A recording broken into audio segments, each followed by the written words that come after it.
Something horrible happened at Indigo Park 8 years ago, and in today's video, we're gonna uncover exactly what that was. And with Rambly not giving us much information, he's obviously keeping something secret. Or is he really as innocent as he comes across? What I can tell you is that today's video could change the way you look at Indigo Park forever.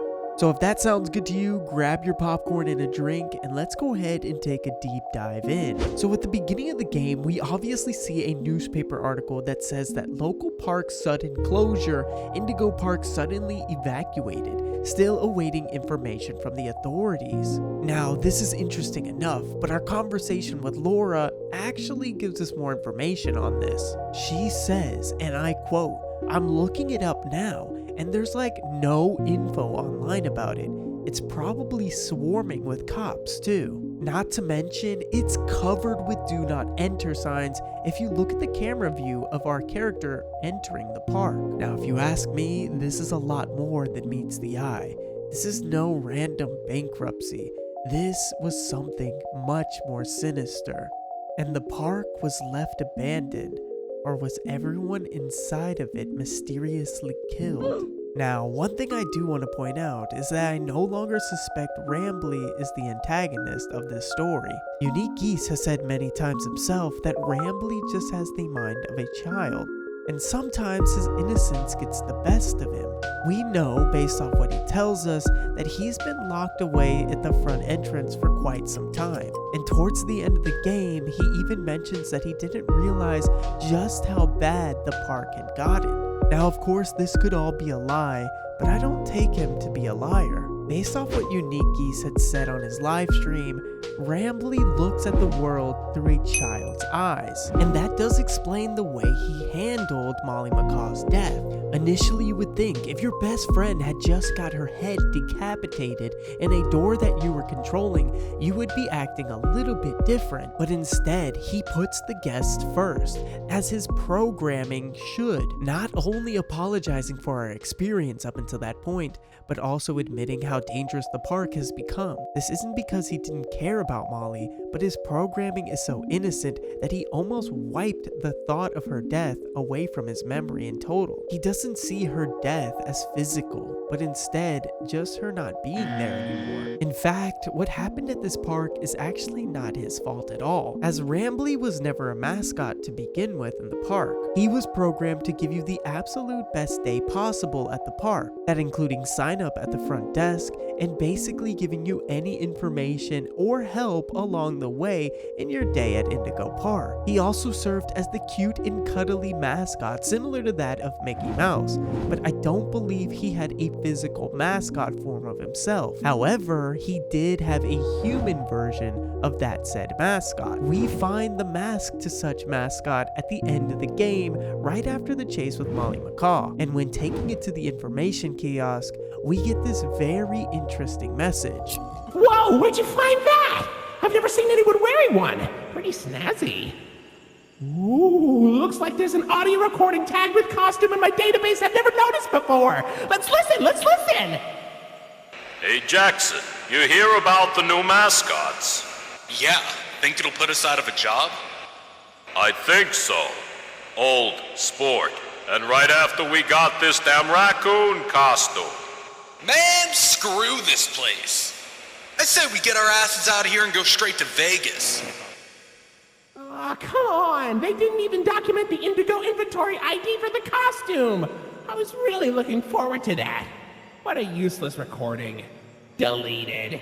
Now, most people just believe that this is a day shift at Freddy's Easter egg, but there's a lot more here than meets the eye. For one, the man in the recording mentions that there are new mascots that could potentially take their jobs, and you can hear the frustration of his friend when he says, "Let's go to Vegas." My theory here is that the owner of Indigo Park, Isaac, decided that it would be more cost efficient to fire the humans and replace them with real-life mascots. He somehow found a way to bring bring the characters that he created the park with to life. These are no animatronics. These are real life creatures, and you can tell when Molly Macaw loses her head that the blood is very, very telling. So how on earth did he make this happen? Or was he even the one that did it?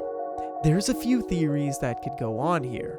The first one, as mentioned, is that Isaac himself created these creatures, but I think it's deeper than that, as Isaac might have been an artistic genius who brought his creations to life, but I think he needed somebody to help him do that. Now, as bizarre as it seems, Salem might just be that person that helped him out. Now, hear me out here. We got introduced to almost every character in the game in Chapter 1. We got chased around by Molly, visited Lloyd the Lion in his theater, and even saw Finley the Sea Serpent at the end of the chapter. But one person that was hidden from us throughout the entirety of the game, somebody we were never supposed to notice to begin with, is Salem. We stumble across Salem's cardboard cutout when we get glitched out on Rambley's railroad. Coming to a stop in a mysterious destination, looking down, you'll see it for the very first time. And this habitat is actually Salem's. I don't know about you, but it was almost as if the creators were trying to hide her existence ever happened. But it is interesting, out of all the places to get glitched out, Rambly loses himself right here at this spot. Of course, not thinking much of it, we continue on throughout the game, and Unique Geese does a good job at distracting us from this, as he adds the voice lines from Molly Macaw as we go to fix the train, and of course, who can forget the insane encounter with Lloyd the Lion in his theater. However, luckily enough, we stumble across the arcade game inside of Molly's attraction, and as covered before, this game is filled with secret lore. If you traverse your way down this canyon and luckily survive jumping off, you'll notice there's a cage with Molly Macaw in it, and at the end of the game, Salem gives Molly this horrible potion that makes her turn against her best friend. Now, let's go into this with more detail. Molly Macaw is known to be friendly,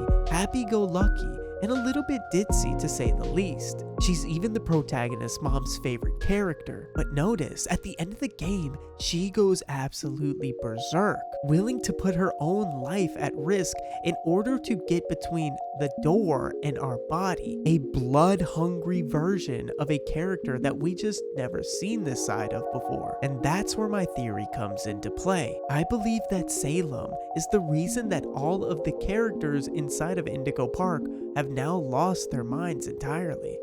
What was supposed to be an innocent way of making the park more exciting and interactive, Isaac Indigo created these characters, taking away the human aspect and turning them into live living beings. But things went wrong when the employees began to lose their jobs to these live mascots, eventually taking out their frustrations on them and physically and mentally abusing them. And this can be further proven when you listen to Molly Macaw's voice lines during the chase scene. Notice, this scene right here shows that Molly can only repeat what she's heard, and the verbal abuse that she was taken is reflected in her voice lines during the chase. Now, hearing this, I expect that the other characters also had something similar happen to them as well. Thus the reason why Lloyd avoids us at first, but then eventually tries to surprise attack us. He's lost his trust in the human race, which is why I believe that something similar also happened to Salem, and that's why she created the potions in order to turn the other mascots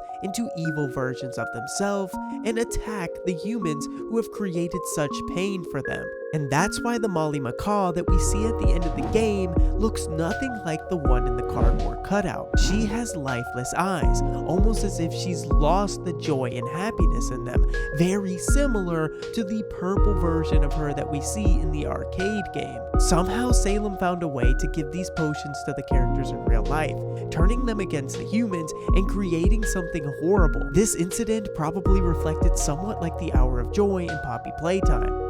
and is most likely the reason that these characters have blood not only on their claws, but also their faces. I believe right before the park's closure, these characters decided to turn against the humans and anyone that stood in their way, not just employees, but also visitors of the park, creating some bloody massacre. Of course, the owners and local authorities did their best to keep this under wraps, and that's probably the reason why they refused to let anyone even get close to the park.